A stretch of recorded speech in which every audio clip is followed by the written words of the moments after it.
est plus que vainqueur. Amen. Et dans la maison de deuil, on apprend que la mort n'a pas le dernier mot. La mort n'a pas le dernier mot.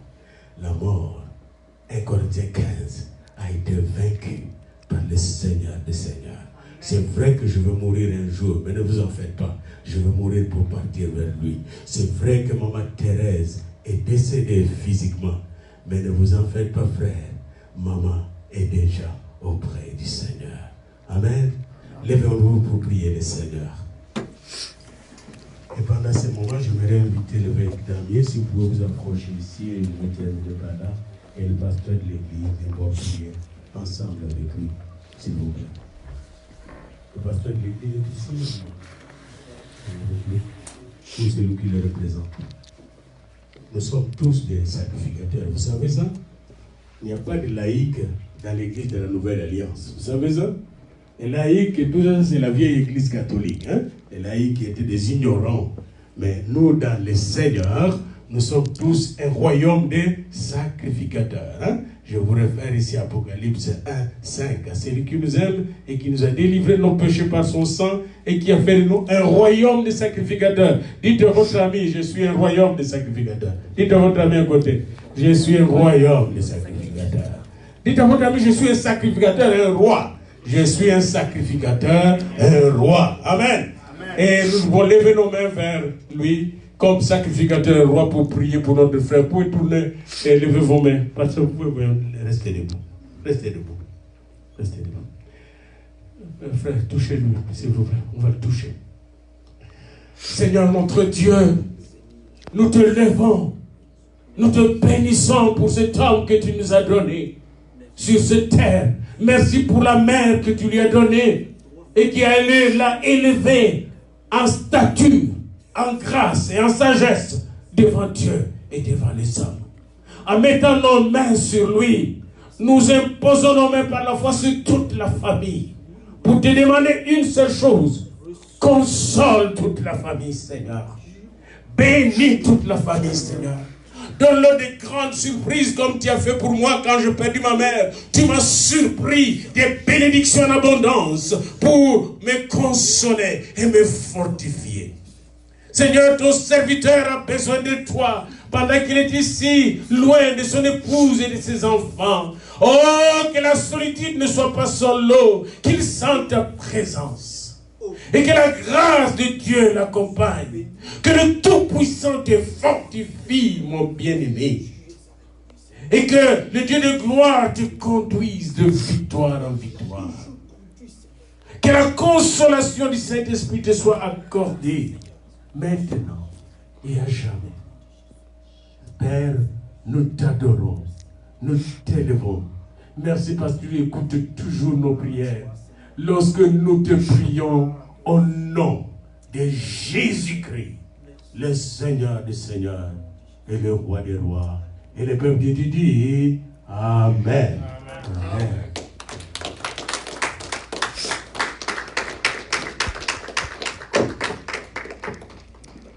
Bon, 15 minutes.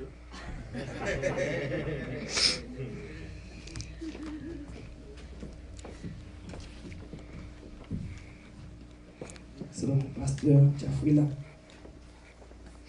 ça a été un privilège d'entendre encore cette petite exhortation qui nous a encore amené à comprendre que la vie, elle est belle, mais la vie a une fin. Le choix nous revient. Le choix nous revient. Car il y a deux chemins. Ceux qui espèrent et qui croient en Christ. Parce que il y a des gens qui suivent ça. Si tu vas par terre, ils voient par terre. Et pour ceux qui ne croient pas, si tu es fatigué, va t'asseoir là-bas. Ils ont aussi leur chemin. Il y a des gens qui suivent. Pasteur, soyez bénis. Amen. Soyez bénis. Le peuple de Dieu, soyez bénis. Amen. Est-ce qu'on peut saluer son frère, sa soeur, la personne qui est à tes côtés?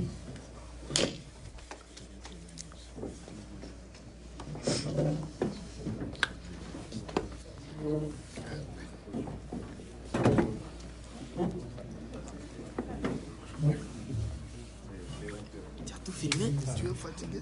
Il y a des gens qui suivent ça. Frère, prends courage. Comment vas-tu?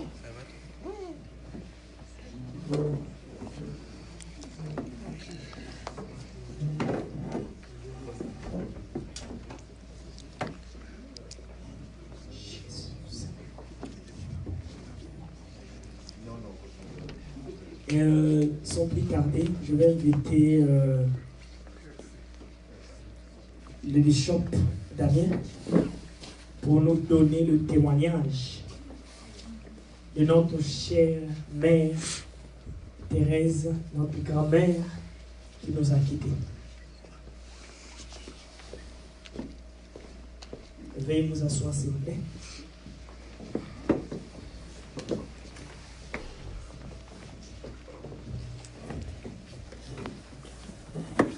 Je vous salue tous au nom de notre Seigneur Jésus. Amen. Ma joie est grande de vous voir dans cette grande ville ou contrée Ottawa-Gatineau qui contiendrait des milliers de gens, mais de ces lots-là, des milliers de ce peuple qui habite cette contrée. Vous êtes les rares qui constituent ma famille. Le peu de gens que l'Éternel m'a donné dans cette contrée, parce qu'il a dit, je vous donnerai une nouvelle famille. Et je l'expérimente parce que quand j'ai appris le décès de ma mère, dans la chair, je n'avais personne de direct peut-être dans cette contrée. Mais heureusement que vous êtes là. Certes, d'autres personnes se sont excusées. Une ou deux peut-être, je peux dire maximum une dizaine. Mais pas beaucoup. Mais vous voir console mon cœur et me réconforte aussi. Il y a un qui, quand il s'excusait, je lui ai dit merci beaucoup. Mais nous devons seulement comprendre que dans la vie, il y a des événements qui ne se répètent pas. Parce que, du moins pour mon cas, jamais je n'aurai encore une autre mère qui mourra un jour et qu'on organiserait un programme à son honneur ou à sa mémoire, jamais. C'est-à-dire, vous voir, c'est un sacrifice. J'ai vu même qui ont changé de programme, à l'instar de mon frère Marco, qui savait notre rendez-vous. Mais ils m'ont dit, parce que la réunion, l'autre est là, on peut la reprogrammer. Mais la situation de ta maman, nous ne pouvons plus la reprogrammer. Que Dieu vous bénisse parce que vous êtes là. Ma mère qui est morte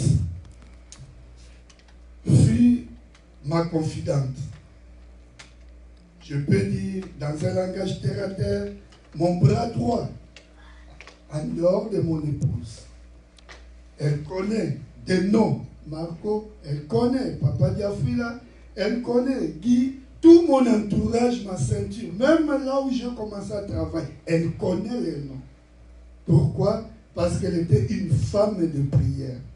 Tous les jours, au plus tard à 4 heures, elle était debout et elle priait. Tous les jours, elle m'aidait dans ma vie. Chaque fois que j'ai un problème, j'arrive dans une ville, je lui envoie, on se parle, maman, il y a ça, je suis à tel endroit, j'ai tel programme, voici tel, voici les gens qui me côtoient, présentez-les entre les mains de Dieu. Parce que les mauvaises compagnies corrompent les bonnes mœurs. Et pour notre sécurité, nous devons aussi être entourés de bonnes personnes. Et comme elle était une femme de prière, je lui faisais toujours rapport. Et on partageait, elle me donnait des conseils, elle priait pour moi. J'étais son pasteur et elle était ma mère. Elle me respectait comme son pasteur. En 1992, notre papa était mort. Et après sa mort, je venais à peine de me convertir. La première des choses que j'avais faites, quand j'ai découvert dans la Bible que celui qui croit en Jésus sera sauvé, lui et sa famille, j'ai commencé par évangéliser ma famille. Et parmi les tout premiers que j'ai gagnés, c'était ma mère. Quand toute ma famille est venue au Seigneur, j'étais maintenant en paix. Mais c'est aussi le début de problème. Nous sommes allés à Matadi. La vie n'a pas été facile. Chez nous au Congo, pour ceux qui ne connaissent pas ou ne viennent pas du Congo, quand les papas meurent, la famille vient vous piller. Ils prennent tout, ils vous abandonnent. On a été abandonnés. On n'avait rien parce que c'était un fonctionnaire. Et la vie a été un peu difficile. Mais ce qui nous avait touchés, la maman avait encore de l'âge. Elle était belle, jolie. Elle pouvait, comme d'autres femmes, se remarier. Mais elle a sacrifié sa vie. Elle a sacrifié sa vie pour se donner totalement au Seigneur. Vendre même des petites choses, juste pour vivre honnêtement. Et de ce lourd ou de ce travail, Dieu nous a visités. Dieu m'a béni. J'ai pris la relève. J'ai aidé tous mes petits à étudier, à se positionner dans la vie. Et j'ai mis aussi la maman en sécurité. Elle aimait réellement le Seigneur. Active dans les intercessions, dans la prière et dans les partenariats. Le peu d'argent qu'elle recevait parfois de ses enfants éparpillés, dès qu'elle apprend qu'il y a un besoin dans l'œuvre de Dieu, elle donne. Elle envoie. Mais quand on m'a appris que, quand je suis venu ici, jamais dans ma tête je ne pensais qu'elle allait mourir. Je savais seulement qu'on allait se voir un jour, soit au Congo, soit elle viendra ici.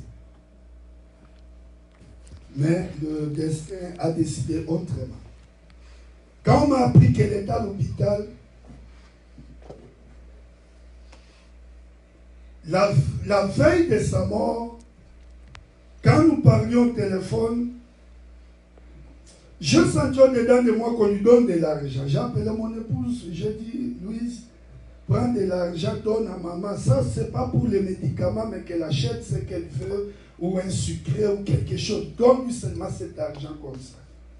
Quand mon épouse lui a donné l'argent, elle me dit, Damien, pasteur, toi tu es mon pasteur. Tu sais que tu es mon pasteur? Oui, maman. Prie pour moi. Non, comme ta mère d'abord, prie pour moi comme un pasteur prie pour sa fidèle, son enfant. Et je priais pour elle. Elle dit non, je souffre, prie pour moi. Je sais quand tu vas prier, je vais mieux me sentir. Je priais et à la fin il dit d'accord, tu as terminé de prier. Moi aussi je veux maintenant prier pour toi comme mon fils et mon pasteur. Elle aussi a prié. Et on s'est séparés dans la joie parce que c'était l'appel vidéo. Mais elle était à l'hôpital. Je suis parti dans mon job. C'était difficile parce qu'elle était à l'hôpital. Mon épouse était en permanence là-bas. Et à la fin de la journée, on m'appelle que non, elle est morte, elle est partie auprès du Seigneur. C'était un coup dur. Certaines réalités ne me permettaient pas de prendre directement l'avion de rentrer au pays. Je me retrouvais devant deux embarras. Un côté, comme le pasteur, le docteur Diafoula l'a dit, dans ma chambre, je pleurais. Parce que j'ai senti ce vide-là. Une personne qui partageait tous mes programmes. Elle savait déjà. La plupart là sont mes collègues, nous travaillons avec eux. Quelques-uns, je les ai déjà invités. Je leur ai dit un dimanche, on va se retrouver, on va parler de Jésus. Et ils m'ont dit, oui, si nous ne sommes pas à Montréal, nous serons là. Elles connaissent. Maman, j'ai parlé à tel. Nous avons des rendez-vous de prière. On va prier. Physiquement, elles ne connaissaient pas, mais des noms, elles connaissaient. Elles priaient. Donc, on avait déjà notre agenda. Je pleurais parce que la maman est morte. La personne qui était là, ta conseillère, ton intercesseur, ta mère est morte. Mais il y avait aussi cette joie-là. La joie parce que elle est partie auprès du Seigneur. Elle a achevé sa course. Cette joie-là de voir une personne que tu as amenée au Seigneur aller tout droit auprès du Seigneur, consacrer sa vie, réussir sa vie sur cette terre. Elle était une femme modèle. Je l'ai vu même au pays quand je suivais les images. C'est comme maintenant aussi par la technologie. Et aussi nous suivent. Au Congo, ils nous suivent. Donc, comme moi aussi je suivais, eux aussi nous suivent.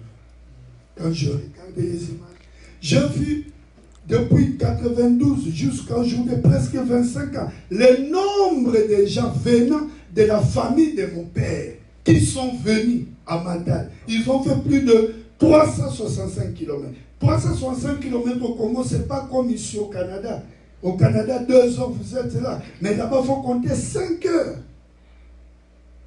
Les conditions ne sont pas les mêmes. Mais ils ont tout arrêté pour venir l'honorer. Pourquoi? À cause de son témoignage.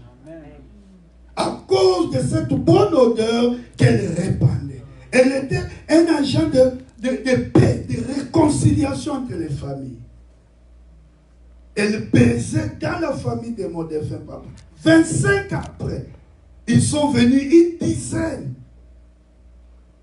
Non, parce que peut-être que nous sommes des politiciens, bien qu'on a beaucoup d'argent, qu'au retour on va leur donner de l'argent. Non, parce qu'elles ont cru en cette dame-là qu'il faut descendre l'honorer. Vous savez, mes bien-aimés, c'est comme vous.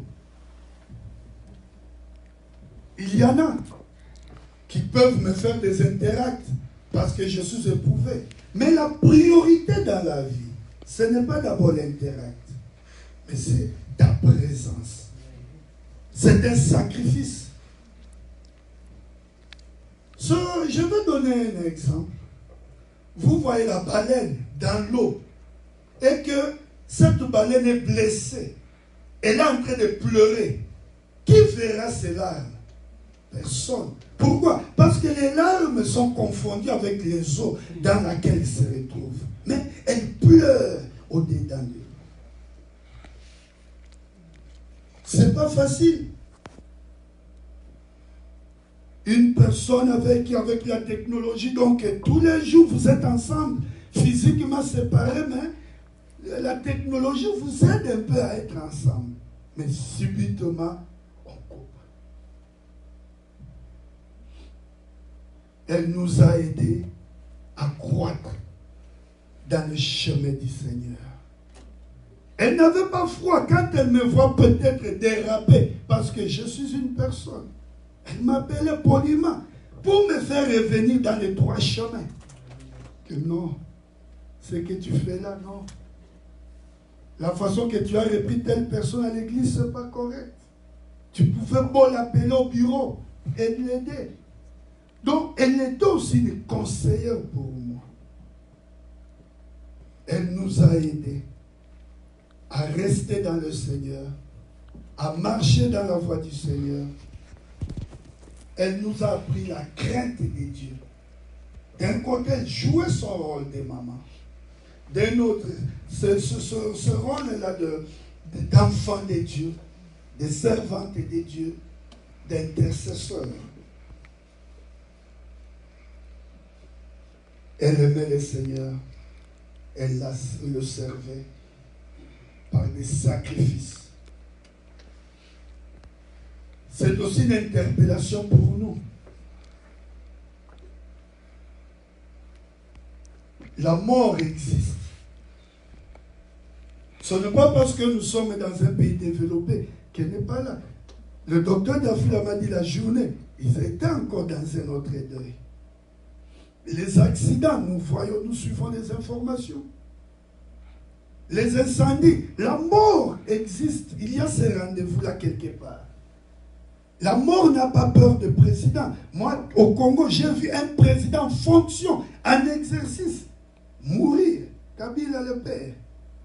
J'ai vu des grands généraux, des grands dictateurs, des Saddam Hussein, des Kadhafi. Peut-être que là, je vais très loin. Je prends celui qui était dans mon pays, Mobutu. Mais quand on cite le nom, les gens tremblent. Mais la mort n'a pas eu peur de lui. Des grands pasteurs. Je suivais une fois là, dans les informations, en Haïti, tremblement de terre qui ramasse des gens, même dans le palais présidentiel. C'est-à-dire la mort existe. Ce sont des moments d'interpellation pour nous. J'aime les commentaires des collègues de service le matin, Moïse. Il partageait avec les autres quand je leur rappelais l'invitation. Il a dit, l'argent, nous les chercherons toujours. L'argent, on les cherche toujours. Mais, il y a un temps qu'il faut se poser la question. D'où je viens? Où suis-je? Où est-ce que je vais? À tout moment, faire des introspections, faire des check-ups spirituels, vérifier sa vie. Si je mourais aujourd'hui, Maman Thérèse, les cultes, nous ne parlons plus d'elle, c'est fini. La Bible dit il est réservé aux hommes de mourir une seule fois. Après quoi vient le jugement. Son problème, c'est avec Dieu. Mais du moins, par rapport à son témoignage, nous croyons qu'elle a réussi. Dans le jugement dernier, elle va satisfaire parce qu'elle a marché avec Dieu. Mais nous, quand notre tour arrivera, où serions-nous?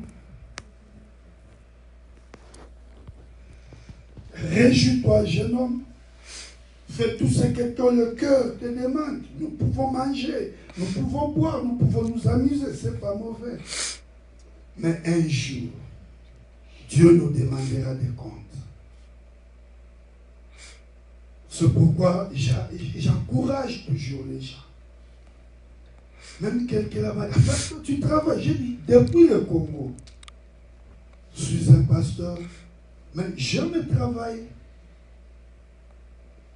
Il y en a d'autres qui écrivent des livres. Il y en a d'autres qui sont des chantres. Mais tout en gardant ma foi. Que la mort de cette héroïne de foi, cette dame, nous interpelle.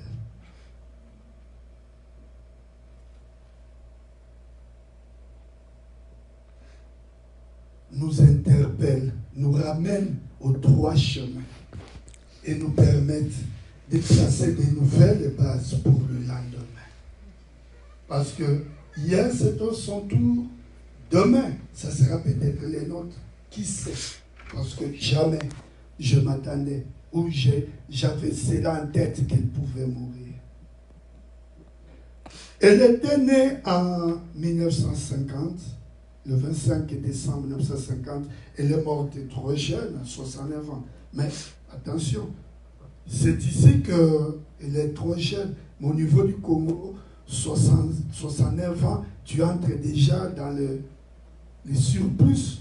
Déjà, je peux dire, je ne sais pas, à 50 ans, l'estimation, donc la moyenne d'âge est dans 50 ans. Après 50 ans, tu es déjà dans une pente glissante. Ce sont des réalités du tiers-monde.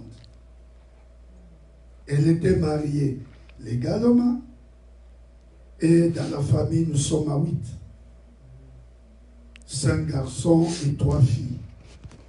Donc, je suis l'aîné matriculé 001.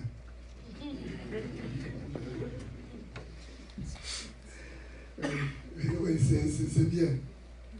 Elle aimait le Seigneur. Elle le servait nuit et jour. Et elle nous a servi des leçons.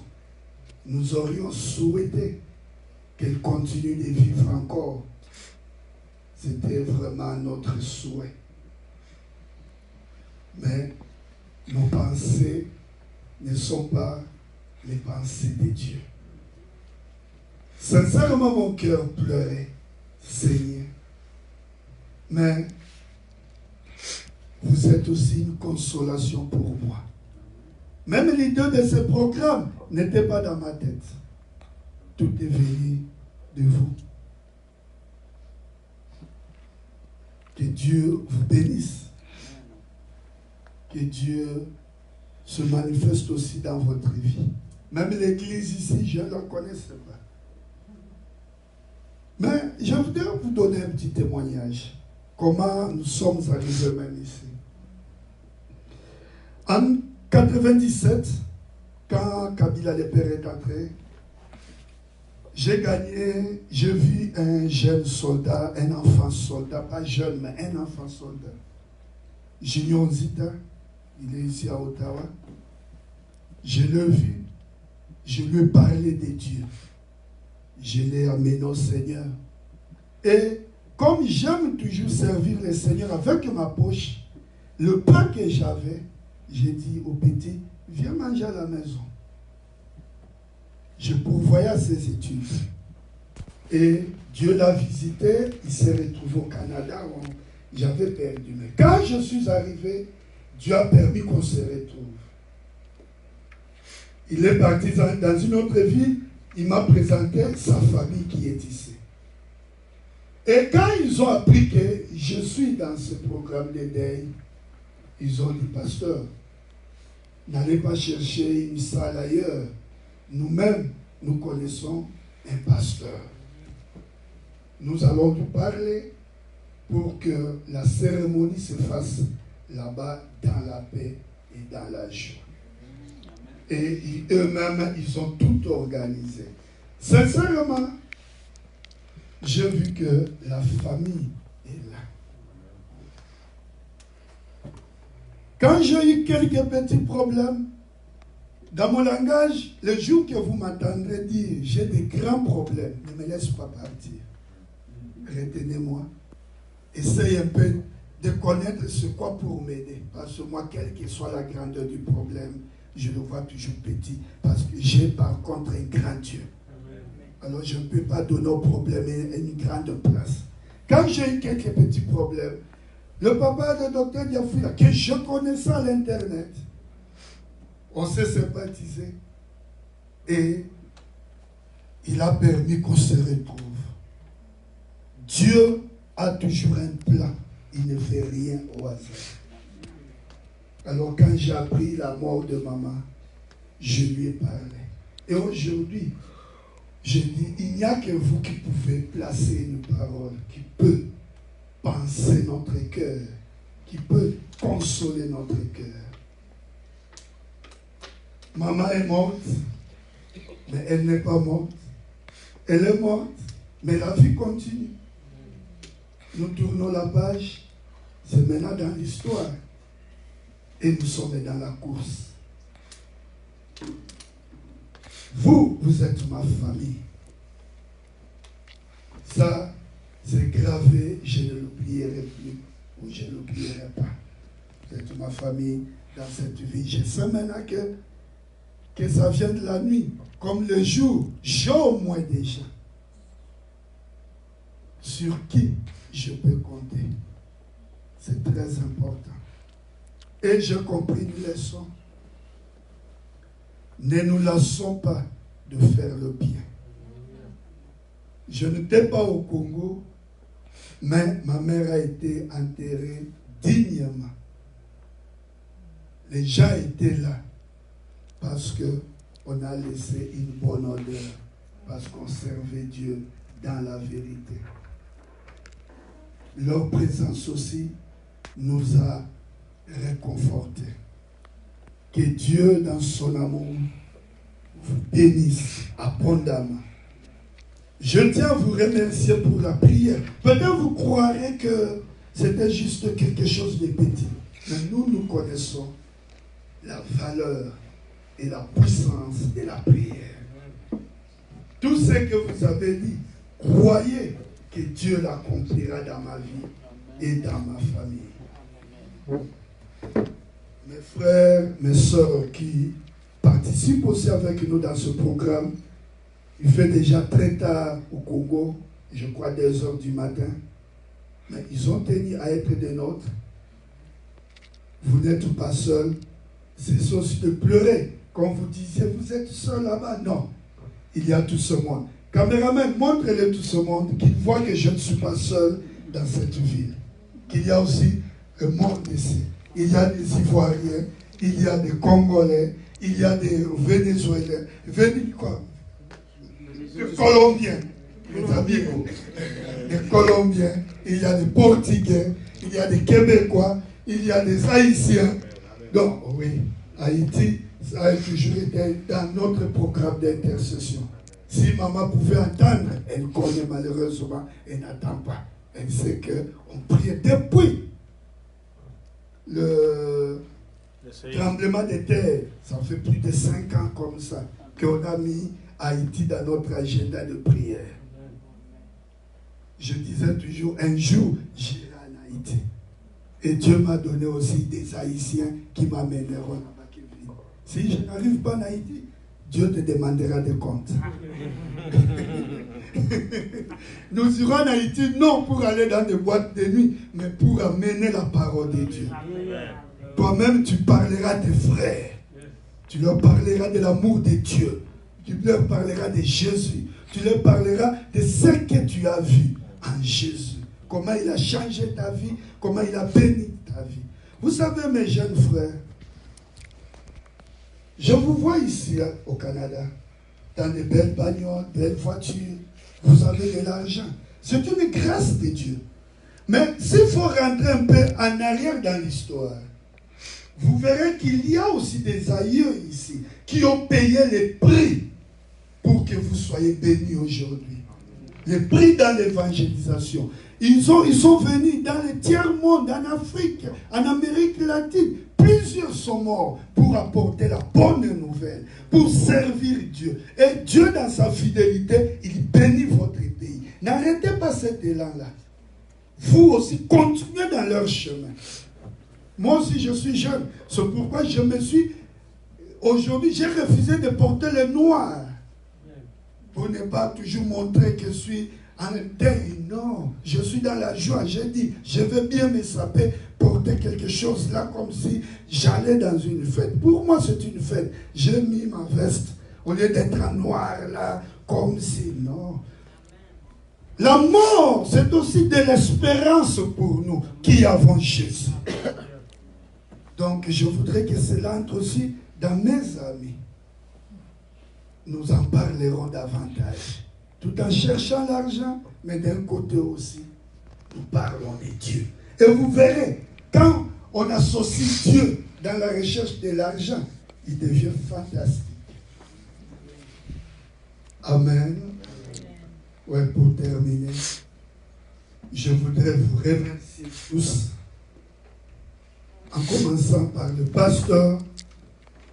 La nuit, il est venu me voir à la maison. Il s'est excusé parce qu'on a toujours des agendas. Il avait déjà un rendez-vous calé qu'il ne pouvait pas décaler. Raison pour laquelle il n'est pas physiquement, mais il a délégué l'ancien qui soit là et l'évangéliste. Merci au docteur Diafouila, à maman Hélène. Merci à vous tous, à la famille des Juniors, tout le monde. Mon ami, nous venons avec lui de Matadi. Dieu, dans son amour, a prévu qu'on se retrouve ici, même l'autre ici. Nous étions à Matadi. Et la nouvelle famille. Mon papa là-bas, papa Serge, je l'ai connu aussi à l'Internet. Et il est devenu un papa pour moi. Chaque fois qu'il était au Congo, il était à la maison. Et Quand je me suis retrouvé ici, je suis aussi avec lui. Il vient de très loin, mais il a dit, je dois être là. Mes collègues aussi, avec qui nous sommes ensemble, que Dieu vous bénisse, parce que vous avez cancellé votre programme de la soirée pour être là. C'est ça l'amour. L'amour n'est pas seulement en parole, mais l'amour, c'est aussi un acte. Nous n'aurons pas cet événement 2 fois, 3 fois. C'est fini. Dose unique. Permettez-nous, dans l'amour du Seigneur, à la fin de ce programme, ne sois pas pressé. Accepte de partager avec nous ce breuvage et ce morceau de pain dans l'amour du Seigneur. C'est une consolation. Vous savez, vous avez aussi consolé ma famille parce qu'ils disaient toujours, tu es seul là-bas. Comment tu te retrouves? Tu es seul. Mais du moins, ils ont vu que je ne suis pas seul. En plus de Dieu, j'ai toute une famille, non seulement des Congolais, mais multiculturelle, multinationale. Que le Dieu d'Israël, le Dieu vivant, le Créateur du ciel et de la terre, c'est Dieu qui a permis que nous nous connaissions, vous fasse du bien, vous bénisse, qu'il pourvoie vos besoins, qu'il fasse de plus le jour que vous aurez aussi besoin des autres, comme ce fut le cas pour moi. Merci, shalom.